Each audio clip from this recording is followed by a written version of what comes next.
Pada tahun 1965, Indonesia diguncang oleh peristiwa besar yang dikenal sebagai Gerakan 30 September, G30S. Gerakan ini merupakan upaya kudeta yang dilancarkan oleh Partai Komunis Indonesia, PKI, untuk menggulingkan pemerintahan Orde Lama dan mengambil alih kekuasaan negara. Meski pusat gerakan ini berada di Jakarta, dampaknya menjalar hingga ke daerah-daerah strategis lain, termasuk Yogyakarta. Di Yogyakarta, gerakan ini menyasar jajaran militer, khususnya perwira tinggi Tentara Nasional Indonesia Angkatan Darat, TNI AD. Target utama adalah Kolonel Katamso, yang saat itu menjabat sebagai Komandan Korem 072 Pamungkas, dan Letnan Kolonel Sugiono Mangunwiyoto, Kepala Staf Korem. Keduanya dikenal sebagai sosok militer yang teguh dalam mempertahankan ideologi Pancasila dan menolak pengaruh komunis. Pada malam kelam di awal Oktober 1965, Kolonel Katamso dan Letkol Sugiono diculik oleh sekelompok militer yang terlibat dalam gerakan tersebut, dipimpin oleh Mayor Muljono. Mereka dibawa ke suatu tempat dan dibunuh secara brutal. Tujuan dari penculikan dan pembunuhan ini adalah untuk melemahkan kekuatan militer yang dianggap sebagai penghalang utama ambisi PKI dalam merebut kekuasaan nasional. Pembunuhan Katamso dan Sugiono merupakan bagian dari strategi besar G30S untuk menghilangkan tokoh-tokoh militer berpengaruh tidak hanya di Jakarta tetapi juga di daerah-daerah kunci seperti Yogyakarta. Keduanya kemudian dikenang sebagai pahlawan dan peristiwa tragis ini menjadi titik balik bagi bangkitnya perlawanan terhadap gerakan komunis di Indonesia. Sebagai penghormatan terhadap pengorbanan para korban G30S, pemerintah menetapkan tanggal 1 Oktober sebagai Hari Kesaktian Pancasila untuk memperingati keteguhan bangsa Indonesia dalam mempertahankan dasar negara dari rongrongan ideologi lain.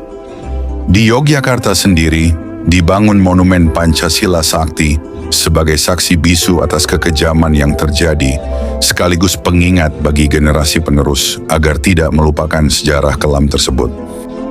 Yogyakarta, awal Oktober 1965. Di tengah bayang-bayang kekacauan nasional yang ditinggalkan oleh Gerakan 30 September atau G30S, satu persatu kabar kelam terus berdatangan dari berbagai penjuru Indonesia. Tidak hanya Jakarta yang menjadi pusat tragedi, tetapi juga kota-kota lain ikut menjadi sasaran. Di Yogyakarta, sebuah kota yang selama ini dikenal sebagai pusat pendidikan dan kebudayaan, darah kembali tertumpah. Beberapa perwira TNI Angkatan Darat menjadi korban pembunuhan yang terencana, sebuah gema kekerasan dari skenario makar yang lebih besar. Siapa dalang di balik pembantaian ini? Bagaimana peristiwa tragis ini terjadi di luar ibu kota? Dan apa kaitannya dengan gerakan yang disebut-sebut didalangi oleh Partai Komunis Indonesia? Dalam narasi ini, kita akan menelusuri kronologi peristiwa kelam yang mengguncang Yogyakarta pasca G30S. Sebuah babak kelam yang tak kalah penting dari tragedi di Lubang Buaya, namun kerap terlupakan dalam lipatan sejarah. Pada Jumat pagi yang membingungkan, fajar baru menyingsing di Yogyakarta. Jumat 1 Oktober 1965. Kota masih tampak tenang, belum menyadari bahwa malam sebelumnya ibu kota negara tengah diguncang peristiwa berdarah. 6 Jenderal TNI AD diculik dan dibunuh dalam sebuah operasi senyap. Informasi saat itu masih gelap, tidak ada internet, media sosial, atau televisi berita. Satu-satunya sumber kabar, Radio Republik Indonesia, RRI. Pukul 7.00. Waktu Indonesia Barat, suara Letkol Untung terdengar dari siaran RRI Jakarta, mengumumkan berdirinya Dewan Revolusi dan menuduh adanya Dewan Jenderal yang ingin menggulingkan Presiden Soekarno. Tak lama RRI Semarang menyiarkan kabar bahwa Dewan Revolusi Daerah Jawa Tengah juga telah terbentuk.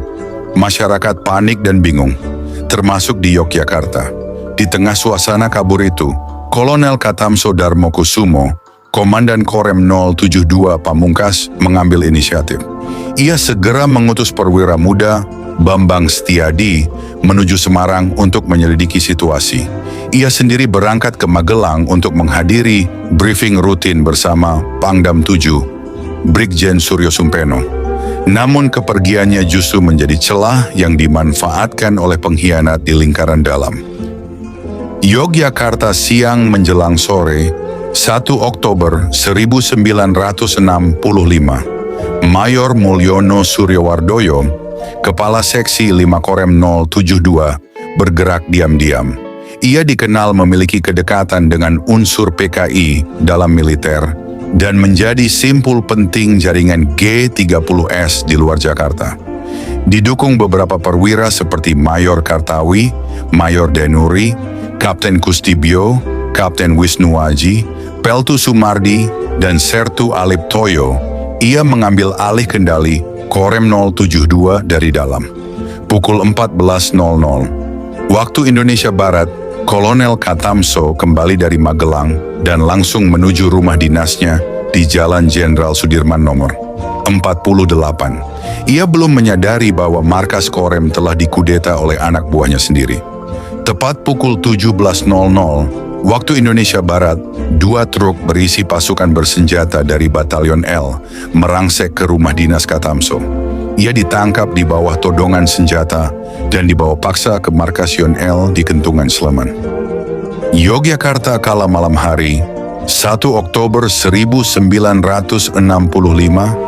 di waktu yang hampir bersamaan, Letkol Sugiono Mangunwiyoto, Dandim sekaligus Kasrem 072 Pamungkas yang baru diangkat, tengah dalam perjalanan pulang dari Semarang menuju Yogyakarta. Di Ambarawa, seorang perwira, Mayor Suryotomo, sempat memperingatkannya agar tidak melanjutkan perjalanan. Tapi Sugiono memilih tetap melangkah. Sesampainya di Makorem, ia mencari Kolonel Katamso, namun tak menemukannya. Ia bertemu Kapten Kustibio dan Kapten Sukarman tanpa mengetahui bahwa salah satu dari mereka adalah pengkhianat. Tak lama kemudian Peltu Sumardi datang, menodongkan senjata, dan menyeret Sugiono ke sebuah jeep. Ia juga dibawa ke Kentungan, tempat di mana komandannya sudah ditahan lebih dulu. 2 Oktober 1965, pukul 2.00, waktu Indonesia Barat, dini hari sunyi menyelimuti Kentungan. Di sebelah selatan markas Batalion L telah digali lubang besar, tanpa nisan, tanpa tanda. Di sanalah akhir hidup 2 perwira setia negara. Letkol Sugiono tiba lebih dulu. Begitu turun dari mobil, ia dipukul keras dengan kunci mortir hingga roboh bersimbah darah. Tubuhnya dilempar ke lubang, lalu dihantam batu besar hingga benar-benar tak bernyawa. Tak lama kemudian, Kolonel Katamso menyusul. Ia dipukul dengan cara yang sama, keras, membelah tengkoraknya, lalu dilempar ke lubang yang sama. Keduanya dikubur dalam gelap, tanpa peluru, tanpa komando terakhir, hanya senyap dan pengkhianatan. 3 Oktober 1965, pukul 03.00 dini hari, DN Aidit, tokoh utama PKI, tiba di Yogyakarta. RRI Yogyakarta telah dikuasai oleh kubu G30S. Siaran-siaran dari RRI Jakarta dilarang. Yogyakarta menjadi gelap, bukan karena padam listrik, tapi karena ketakutan dan ketidakpastian. Dalam 3 hari, kota ini berada dalam kendali Dewan Revolusi versi Yogyakarta. Demonstrasi digelar dengan yel-yel, "Ganyang Dewan Jenderal, dukung Untung, hidup revolusi." Namun di balik spanduk dan pengeras suara, rakyat mulai menyadari adanya aroma pengkhianatan. Pada tanggal 4 Oktober, kekuasaan Dewan Revolusi Yogyakarta runtuh. Pasukan TNI yang setia kepada negara mulai masuk dan membebaskan RRI Yogyakarta. Tokoh-tokoh sipil dan militer loyalis kembali mengambil alih kendali kota. Gelombang penolakan terhadap PKI pun menguat. Gerakan pemuda lintas agama, Islam, Kristen, Katolik, dan nasionalis bangkit. Di antara tokohnya, H. Saibani, H.M. Jamhari, Muhadi Zainal, dan Yusak Mr. 21 Oktober 1965, setelah wilayah dinyatakan aman, tim Korem 072 Pamungkas mulai mencari jejak Kolonel Katamso dan Letkol Sugiono. Di Kentungan, sebuah tanah mencurigakan dibongkar. 2 jenazah ditemukan. Tubuh mereka masih utuh tapi rusak parah. Hasil otopsi membenarkan mereka dieksekusi secara brutal. Tangis dan amarah membuncah. Yogyakarta berduka. 2 pahlawan telah gugur, bukan di lubang buaya, tapi di bumi Mataram. Tentara Nasional Indonesia yang masih setia bergerak cepat. Mereka mencari para pengkhianat. Mayor Mulyono Suryowardoyo sempat melarikan diri ke Wates, lalu membangun basis perlawanan di Boyolali, daerah bekas basis gerilya MMC, Merapi Merbabu Kompleks. Tapi pelariannya tak lama. Pada 18 Oktober 1965, ia ditangkap oleh pasukan RPKAD. Ia diadili oleh Mahkamah Militer Luar Biasa Mahmilub di Yogyakarta. Pada 5 November 1966, vonis dijatuhkan. Hukuman mati. Eksekusi dilakukan sekitar September 1967. Bersamaan dengan eksekusi tokoh G30S lain. Nama Mayor Mulyono dulu sempat dihormati di lingkungan militer, namun sejarah mencatatnya bukan sebagai pahlawan, melainkan sebagai pengkhianat. Di balik seragam, ia menjadi simpul G30S di Yogyakarta. Ia bahkan sempat menawarkan Kolonel Katamso untuk memimpin Dewan Revolusi, yang ditolak mentah-mentah. Gagal meyakinkan atasannya, ia justru menyeretnya ke liang kubur. Sebagaimana dijelaskan sebelumnya, Mayor Mulyono Suryowardoyo bukan sekadar tentara, ia menjabat sebagai Perwira Staf 5 Korem 072 Pamungkas Yogyakarta, mengambil langkah yang kelak berujung fatal. Ia bukan sekadar tentara, ia dikenal aktif menjalin hubungan dengan kekuatan sipil, terutama dengan Partai Komunis Indonesia, PKI. John Rusa dalam dalih pembunuhan massal mencatat, Mayor Mulyono, sebagai perwira yang bertanggung jawab atas pertahanan sipil, telah menjalin hubungan erat dengan organisasi-organisasi sipil seperti PKI. Kedekatannya dengan unsur sipil ini menjadikannya salah satu simpul penting gerakan bawah tanah G30S di Yogyakarta. Ia bahkan disebut sebagai anak didik Wiryo Martono, tokoh Biro Khusus Unit Rahasia PKI yang menyusun strategi konspiratif. Seperti Letkol Untung di Jakarta, Mayor Mulyono mempersiapkan skenario lokal yang paralel, membentuk Dewan Revolusi Yogyakarta. Ia mencoba membujuk Danrem Kolonel Katamso untuk memimpin dewan tersebut. Namun, tawaran itu ditolak mentah-mentah. Gagal meyakinkan atasannya, ia justru menyeretnya ke liang kubur.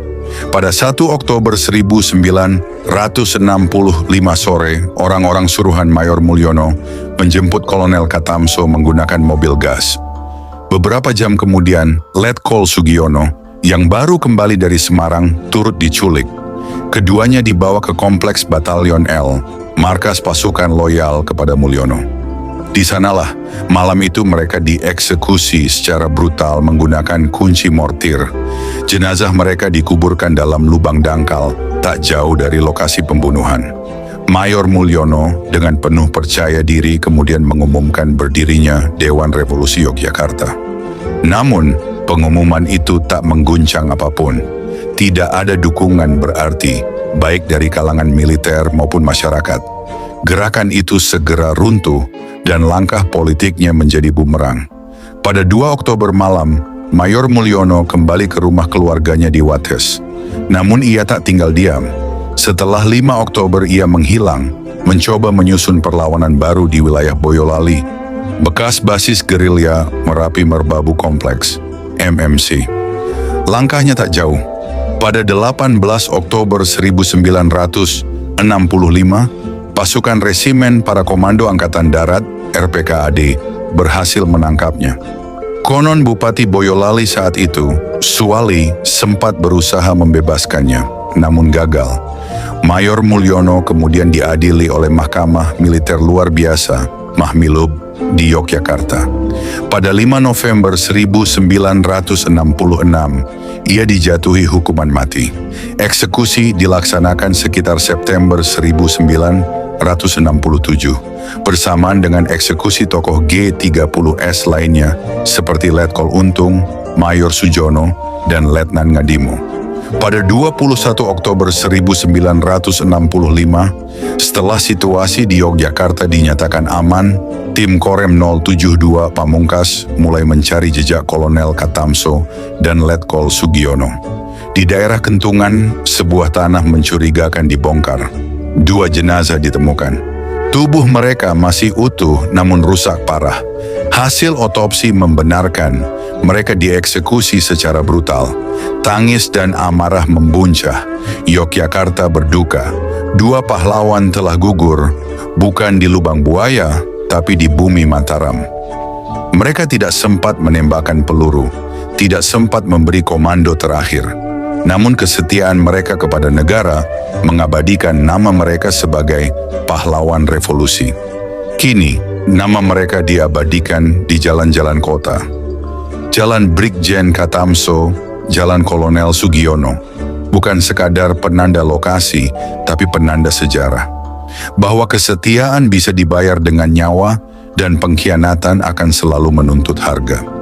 Nama Mayor Mulyono, yang dulu sempat dihormati di lingkungan militer, berubah menjadi beban sejarah.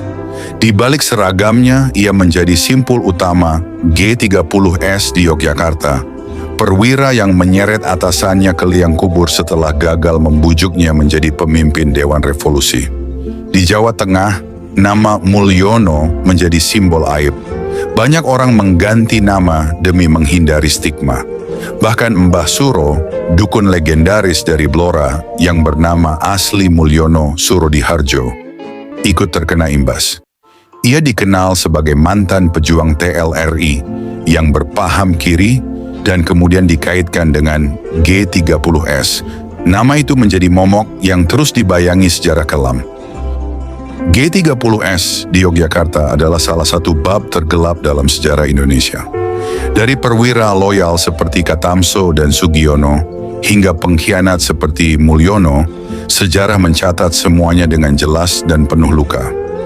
G30S di Yogyakarta adalah bab kelam dalam sejarah. Tapi dari sana kita belajar, kesetiaan tak bisa ditawar dan pengkhianatan selalu ada harganya.